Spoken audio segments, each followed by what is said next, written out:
शीतलहरी में बहरी न जाइए पिया, इस शरीर का समीर न बनाइए पिया।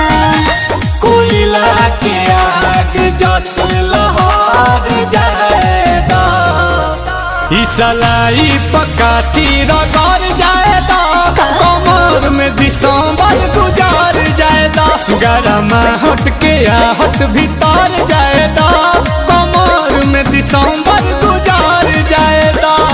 ऐसे कैसे गुजर जाएगी?